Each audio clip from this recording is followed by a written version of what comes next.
Welcome to the SANS Cyber Leaders podcast with me, Ciaran Martin. And me, James Lyne. Now, we're both from the SANS Institute who are kindly backing this podcast. I myself am a techie, a massive geek who spent my life chasing cyber criminals around the internet.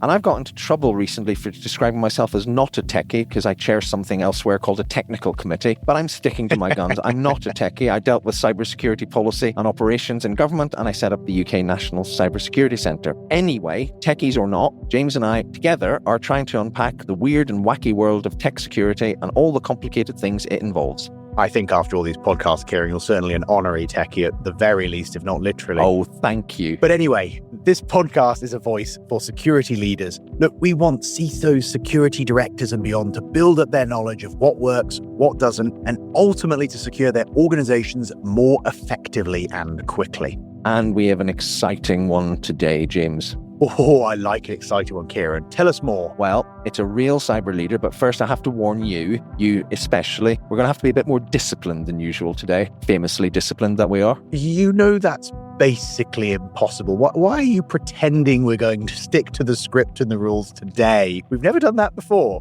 Because we have a guest. But we often have guests, most of the time, in fact. What's your point? Well, my point is that our guest today can talk authoritatively and in a hugely interesting way on any or all of the following: insider threat, social engineering, online trolling, crisis management, what it's like to run your own cybersecurity business. That's a lot. Yeah, that's a lot. No, not finished yet, not by a long way. Our guest can also talk about the general state of the cybersecurity industry, the best approaches to armed protections of boats from pirates, direct experience of countering cybercrime and policing, and can also talk about mountaineering in Mongolia and many, many other countries, as well as being trapped in caves in former Welsh mines. So I don't think we're going to get through all of that. No, admittedly. I don't know if I'm more excited about the pirates. I've always wanted to get to pirates on a podcast, or a Welsh mine. That's definitely a niche topic for a podcast on cybersecurity. But anyway, that sounds absolutely fascinating, Ciaran. Tell us more. Well, pirate podcasts are available. I think we'd better stick to some cyber. Anyway, our guest, I'll stop waffling. Please welcome to the Cyber Leaders podcast one of the most influential and interesting people in British cybersecurity. This is Lisa Forte of Red Goat. Welcome, Lisa. God, I've been oversold hugely in the last 2 seconds. And just to clarify, I have never actually been trapped in a Welsh mine. Oh.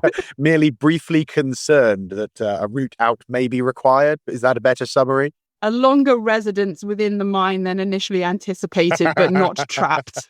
Oh, I'll tell you what, you need to join the civil service with exquisite drafting like that, clarifying your way out of trouble. Spin doctory of the greatest order. Well, look, back to topic before we get off into pirates and Welsh mines and how the pirates found their way into the mine. Lisa, tell us a little bit about how you came by a career in cybersecurity. And I want to know where the name Red Goat came from. It's my favourite company name ever, apart from maybe Tato's Crisps. So where'd you get the idea? Okay, Ciaran, a compromise. Lisa, tell us a little bit about how you came into cybersecurity and then goats. Okay, so I actually studied law. I did a master's in maritime and international law, and then hugely disappointed my parents when I decided I was not going to become a lawyer despite their substantial financial investment. And then decided actually what I was going to do is work for a private military company that put armed personnel on boats to protect them from pirates. So that's where I pivoted quite substantially. And that's how I got into security, really, and into kind of resilience and thinking about how you plan for an attack, because that was essentially what we were doing, fortifying the ship. If the pirates get on board, how are we going to slow their advance to the bridge? How are we going to protect the crew? And then I moved into counterterrorism policing, cybercrime policing, and then I made the interesting decision to start my own company a long time ago, and I have aged substantially in a very short period of time. So yes, would I do it again? Almost certainly not, but I really enjoy it now. As one does. And what about the goats? So when I was starting the business, obviously one of the key decisions is what are you going to call your company? And I am not creative at all. I'm many things, but I'm absolutely terrible at anything like that. And so I had no idea what I was going to call it. And I read this article in the New Scientist about basically researchers at Imperial College, I think, who had researched that actually goats could identify intruders into their herd using just voice. So they could hear the sound of another goat and work out if it was in my herd or if it was an intruder. And I sort of thought that relates to security and added red to it and then became the goat lady. So, I mean, all in all, it's worked quite well. Quod erat demonstratum. Yeah. Yeah. This is brilliant. I think this episode's going to have the best and highest quantity of metaphors of any of our episodes. We've got piracy as a metaphor for cybersecurity, and we've got goats as a metaphor for the insider threat. This is brilliant. And it gives us a segue, because my secret preference would have been actually just to keep talking about crazy stories about mines and mountains and so forth and all these dangerous hobbies you've got. But unfortunately, SANS, who kindly let us make this podcast, they sort of expect us to discuss actual cybersecurity topics and make sure people listening get some advice. Yes, it is a bit of a shame, as much as it would be fun to talk about pirates and goats. Goats are one of my favourite animals, I have to admit, Lisa. But we better do a bit of that. So which ones, Ciaran, are we going to talk about today? Where shall we focus?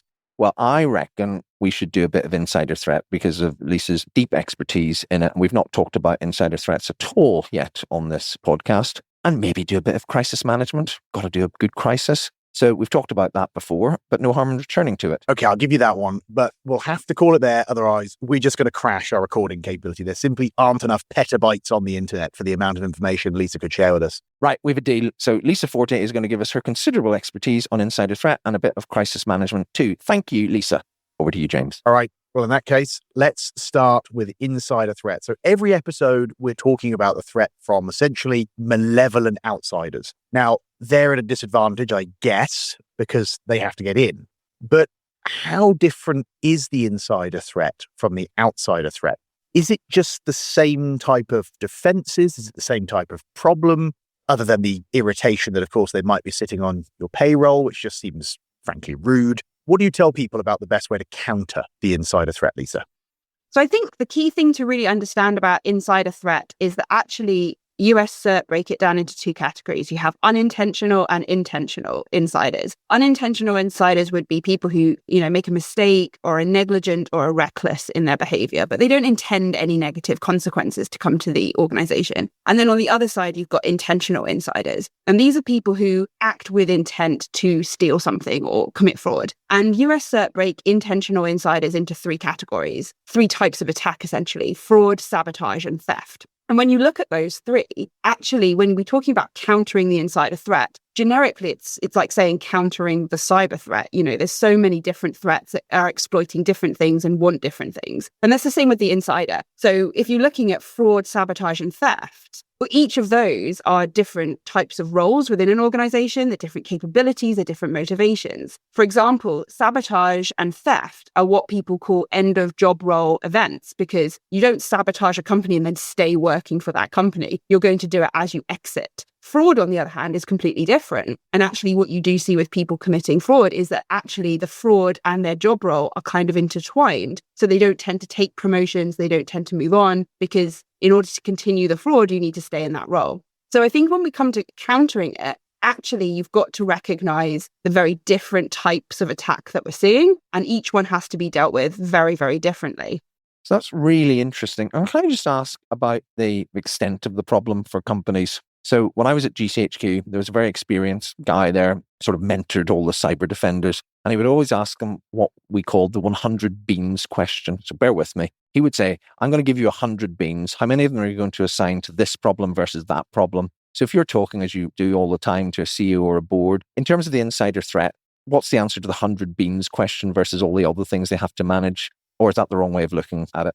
I think basically the issue really is, what kind of thing is your company doing? Because, for example, theft, that's going to be a company that's generating a lot of IP and commercially sensitive information. So we've seen, for example, with sort of nation state actors using insiders, that's typically targeted, for example, tech companies. We know pharmaceutical companies are very liable to this. Manufacturing companies also are very liable to this kind of thing. So depending on the type of industry you are, that insider threat is either greater or lesser. I also think, are you on top of everything else? Because if you've got everything else completely open to the internet and totally vulnerable, no, I think 100 of your beans ought to go to stopping outsider attacks. So I think it's very much dependent on where you go. And I think the other thing that we've seen is with intentional insider attacks, implementing draconian policies and monitoring actually increases your risk. It doesn't decrease it. So actually what we've seen from the case studies that US CERT has looked at, which are extensive, is that the employee assistance programs do a lot more than actually monitoring programs do within organizations. So it has to come from a slightly more holistic standpoint than would otherwise happen with outsiders. I want to come back to that point because that's fascinating. And one of the things we like to do on the podcast, of course, is get to things people can apply or think about using. So I'm going to park that point because I want to come back to it. Because first, I want to establish a little bit more about who has to worry about this stuff and the harm. Before I ask you a serious question, though, can we just clarify, are these beans magical or coffee in nature? I think that's one for me. I think we always envisaged coffee beans, but I think once actually somebody at a meeting did bring 100 jelly beans, which caused all sorts of other problems. I've played the $100 management game before, but I like the idea of actual jelly beans and having a physical meter for them. Anyway. It's cheaper. This is the government, of course. So Exactly. Well, the inflation of jelly beans, who knows? Maybe it's a fiat currency based on Bitcoin. So Lisa, two kind of questions to probe on this. I think there's this big image that insider threat is something that happens to mega organizations. It's this kind of thing you start to worry about when you're one of the world's largest companies. And I've talked to quite a lot of, CISOs of reasonable sized organizations where I think they could actually be at threat of it. When do you need to start to worry about this? And do you have any stories about the type of harm or damage insiders can do to an organization that would help people think about what we're talking about here? Yeah, so I think it's less about size and more about what you do. Because as I said before, theft, for example, is usually of IP. And actually, you can be generating IP as a startup. You can be in a hugely innovative space. There was one case actually where it was a small company and they had someone who was a developer who stole the source code for something that they were working on, basically took it to a competitor in another country that we won't name, but can probably deduce which one I'm referring to. And this company managed very quickly to replicate this product, improve it, and push it out to market before the startup could even get it out, which caused a huge amount of damage because this was the whole sort of raison d'etre of this company and what they were trying to do. That wasn't a large company. That wasn't a massive multinational. We've also seen sabotage happen. So sabotage as an attack typically is perpetrated by IT and cybersecurity professionals, just purely from the access that we have. And again, we've seen companies of all shapes and sizes who have had a CFO account has been deleted, et cetera, backdoors created and sold online, and those sorts of logic bomb type events that can happen as well. So it's not at all the case that it's a size oriented thing. I think it's very much more about what you do and what you're reliant upon. Yeah, that absolutely aligns to my experience. And I think it's at the peril of security leaders to kind of think, when I'm one of the top 10 large companies in the world, I'll worry about this. There are a lot of examples of these types of issues occurring in significantly smaller scale organizations. And I like is what I do attractive enough to create this problem? In the same way we think about the types of assets we protect more than, necessarily the size of the company when we're kind of modeling threat. Jumping to your latter part of a prior point here, you'd mentioned employee assistance programs could be quite effective, and sometimes monitoring programs were less effective in detecting this stuff. I feel like for many folks, how to deal with the insider threat has become the trick interview question of security people, because it is tricky compared to hard traditional detection problems like, building a firewall out of goats and so on. If you were going to very quickly give people 2 or 3 things to think about that tend to be more effective in picking up the insider threat, what are the types of things that you would look at other than the one you've given me? Give us some pro tips. So I think the first thing is obviously I'm talking about intentional insiders here as opposed to the unintentional, which we know is complicated into and of its own right. But when it comes to intentional insiders, I think we've seen that sort of draconian monitoring practices are not well received at all and actually increase the risk. It decreases trust. It erodes a lot of the culture that you're trying to build in the organization. And it also doesn't open that dialogue if they're having problems. Because in actual fact, when you look at intentional insiders and the research that's been done on them, typically the actual event where they steal information, for example, is right at the very end of the process. There's a ton of stuff that happens beforehand. Yes. And that's usually starting in their personal life. So it's usually they've got financial trouble, or their mum or their partner is sick, or they've got something wrong with their child, or something's going on in their life that's causing such turbulence that actually they get to this point where it's almost like a point of last resort. There's not that many people who just wake up one morning and think, I'm going to steal everything from my employer today. That will make Tuesday a lot more fun. That's not how it works. It's usually a tipping point event. And so the reason... You have described most of my pen testing career, but I take your point on the intentional versus... But otherwise, it sounds like a great Tuesday. Sorry, Lisa, carry on. For you, James, for you, for no one else, just to be clear. And so I think that's why employee assistance programs come rated so highly by people who've studied insider threat, because it provides people with an opportunity to seek financial assistance, seek therapy, seek counseling, seek support. As the employer, you're throwing them the life vest, not someone else who might be interested in buying that data or buying the back door into that company and essentially throwing them the life vest from a different direction. So I think it comes across as a much better solution, and it also creates a better culture.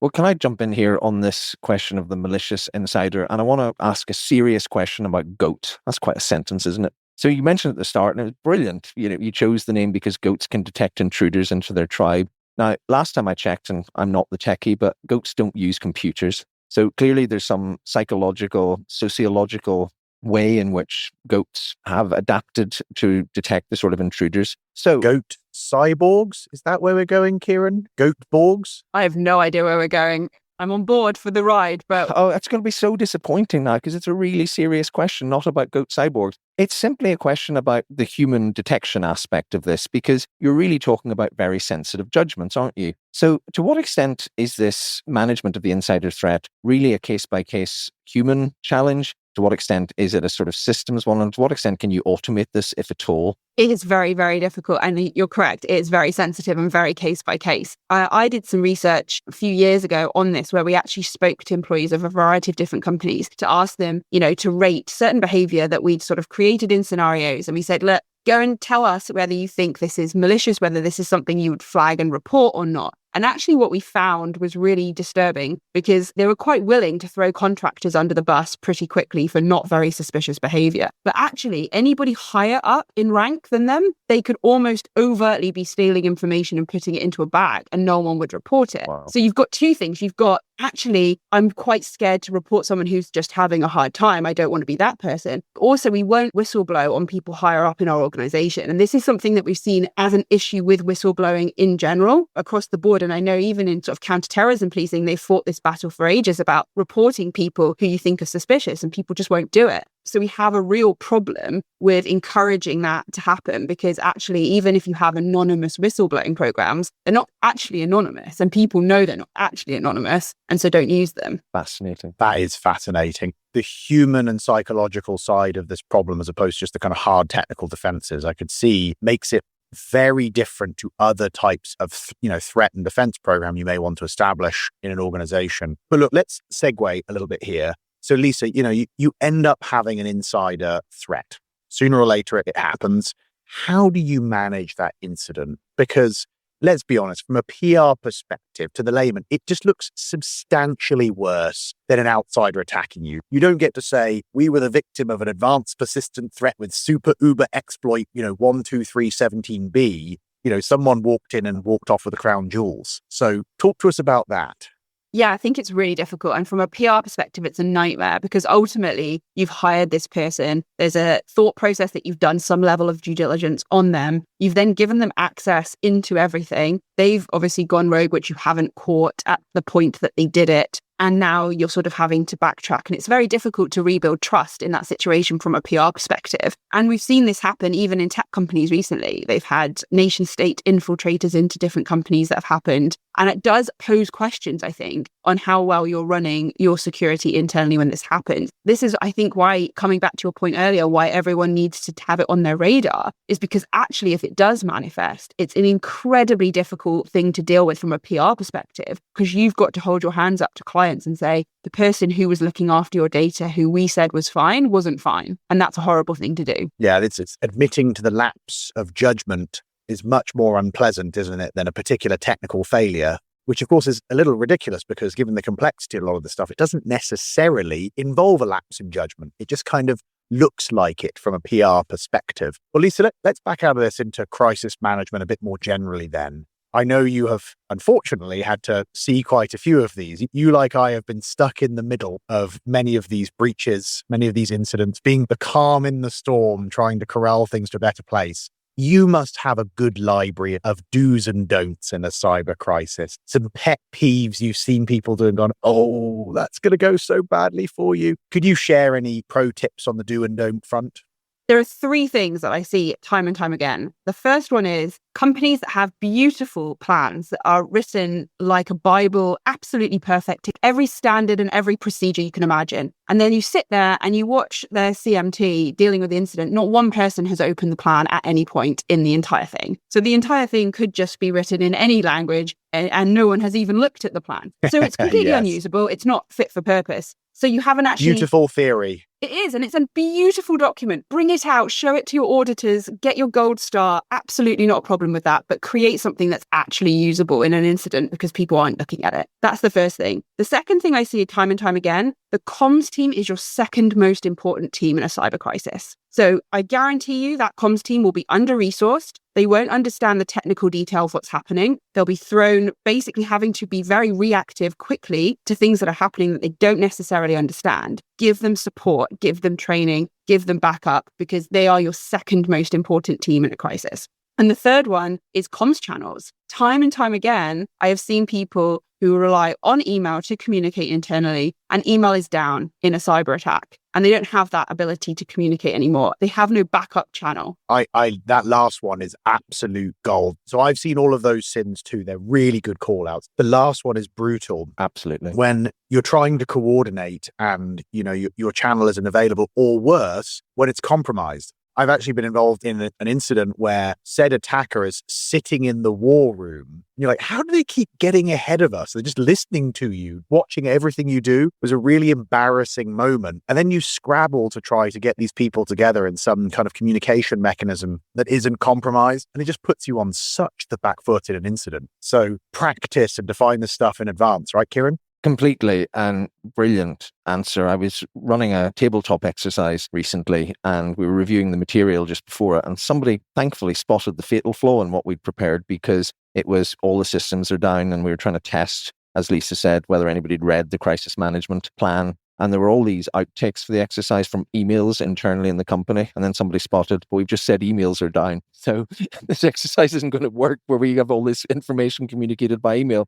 Lisa, a conversation perhaps for another time. I might even argue that the comms team is the most important team in a crisis, but I certainly think it's one of the top two. But I wanted to ask you, you can come back on that if you like, but you have dealt with a whole range of crises. You've dealt with the potential for pirates boarding boats. You've dealt with counterterrorism. You've studied a lot of crisis management sort of theory and practice. Is there anything special about a cyber crisis, or is it the same sort of playbook that you would have for any crisis apply generally to cyber incidents? I think it's much more challenging. And the reason I say that is at the beginning of it, you have to make really critical decisions quickly with very limited information, or even worse, conflicting information. If you have a fire, you have a fire. The fire alarms are going off. You can probably see the smoke. Same for floods. A lot of the other issues that you deal with, you kind of know to some degree what's happened and the extent pretty quickly in that situation. In cyber, that could be days, that could be weeks before you even know if you're actually even properly compromised. So you're having to make decisions based off of really incomplete data. And that's incredibly challenging, especially for your gold team, your sort of strategic team who aren't techie and who aren't in cyber,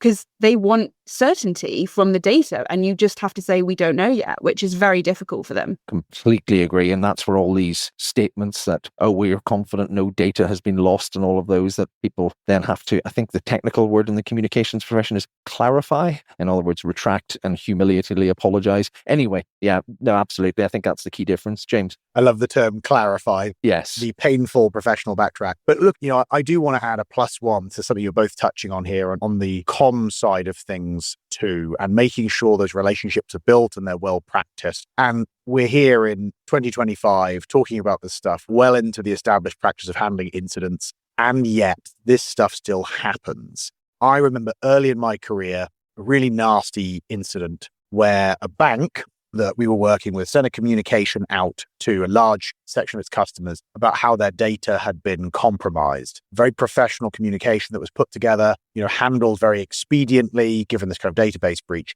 The only small problem was the communication was sent out because we were doing an authorized pen test on a part of their system.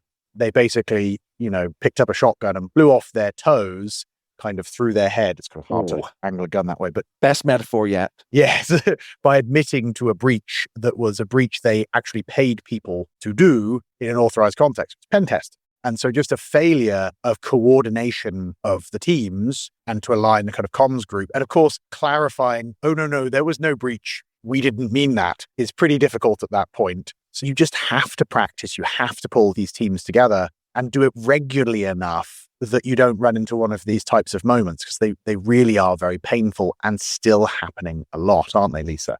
Yeah, exactly. And I think, I've seen even in tabletop exercises, CEOs panic and just say, pull everything offline, contain it, just pull everything down. And the CISO and the IT team are like, no, we can't do that. And they're like, yep, 100%, that's what we're going to do, pull everything down. And then they sort of say, okay, we need to get this plan up and that plan up. Well, that's on the G drive. Well, look, I promise to be disciplined. So I think we're going to have to move on and start to bring things to a close. We could talk about this all day. It's brilliant. But we are talking about situations involving panic and fear. So let me ask you a question I've always wanted to ask you. All these truly terrifying things that you do in your spare time, mountaineering, caving, and so forth, to what extent does that help you in a career in cybersecurity, or is that just a completely separate part of your life? I think it's a fascination with risk management. This incident is bad, but at least I'm not stuck in a Welsh cave. Well, yeah, I suppose so. Yeah, that's one way of looking at it.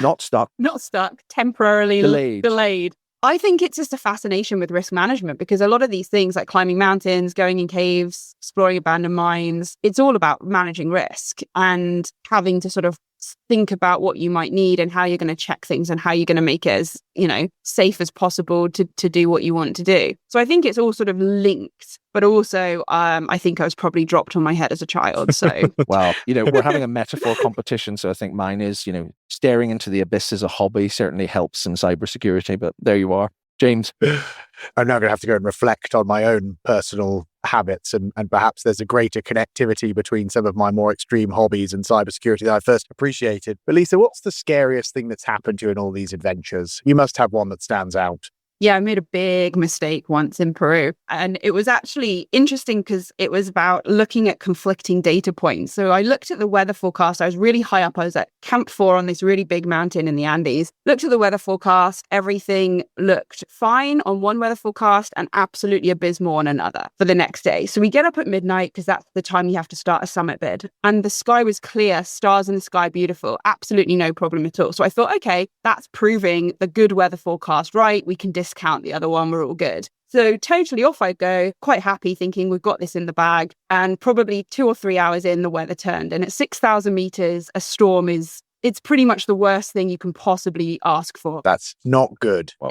Death is definitely quite high up on your list of options at that situation. And it got horrific to the point where we couldn't even hear each other. We were probably 30 meters away on the rope and couldn't hear each other at all. And I definitely thought... And you were saved by a goat. No, but that would be a better story. I will try. Oh, wouldn't it? It would. Now you've ruined the story because it's not going to have a goat in it. Oh, no, but let's get back to the serious life-threatening moment and great reflection. Sorry, Lisa, go on. So I'm sitting on this rope, dangling with my ice axes in my hand. The wind is blowing. I'm so cold. I can't feel my hands. I can't feel my feet. I can't hear anything. And I'm definitely sitting there going, I don't see how I get out of this. And I genuinely sat there. And people say to me, did you have this like amazing heroic moment where you're like, no, I'm going to survive and like climb up this thing? And I was like, no, actually, it was just like this really desperate scramble up this ice face, like a drowned rat trying to get up. There was absolutely no heroism in it at all. It was just actually like kind of almost apathy to the situation because I was so cold. So I'd love to say I had this moment of like heroism and just like real inspirational moment, but actually it was the complete opposite. But I did survive. So in fairness, I actually think that sounds like quite a few of the worst incidents I've handled in cybersecurity. I think that might be a better.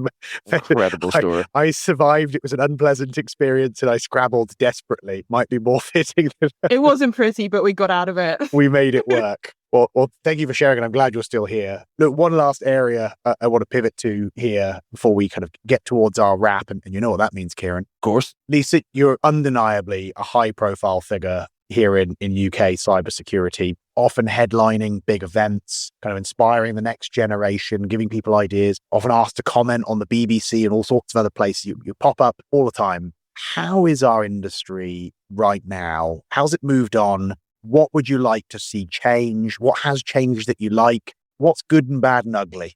I think our biggest problem in our industry is we're very focused on showcasing and we're not focused on having hard conversations. And one of my big bugbears is everything that we do and everything that we're assessing should be based off data. So if you're spending more and more money on cybersecurity and ultimately the number of attacks that are successful are also going up at the same rate, something's not right there. You're missing something. And I very much think that instead of showcasing all of the wonderful things that are going on, actually we need to start having really difficult conversations on panels and in conferences instead of just sort of talking around the issue like we do. So that was the one thing I'd really like to see change. I think we just need to have more awkward conversations that are respectfully done and not ending up in some sort of online LinkedIn brawl. Oh, I love it. I like it. Hard interrogations of the problems we face. And look, cyber criminals sit in online forums, collaborating and sharing ideas and discussing their hard truths. So if we shy away from it, we're simply making our lives much harder. So I like that a lot. Well, I suspect we'll have you back onto this podcast and perhaps we shall choose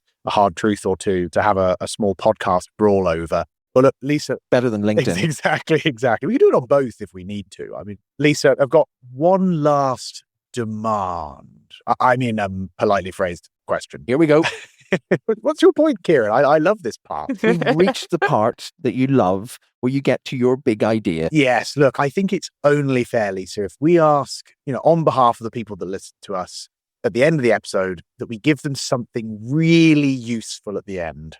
Fair enough. And Lisa, I think that means we are asking you for your 30-second takeaway. Look, ultimately, this podcast is about lessons for cybersecurity leaders. So if you had just 30 seconds with a leader, what would you advise them about the best things they can do to protect themselves? Something to pay attention to that really matters. Use those magic coffee beans or a magic wand to make one change. What would it be? I think for me, it's identify what your important business services are. What is it that your company does to make money? What do you need to be able to do? And that may include personal data, but it may not. And then what does that sit on? What services does that actually rely on in order to operate? That's the guiding light for you in terms of what you need to protect, what redundancy you need to build into those things, and how you plan for if that goes down, what are you going to do to get it back up? Because ultimately, the longer that thing is down, the more likely you're going to go out of business. It's that simple. So use your important business services to guide absolutely everything you do, including resilience. Brilliant. And I think that's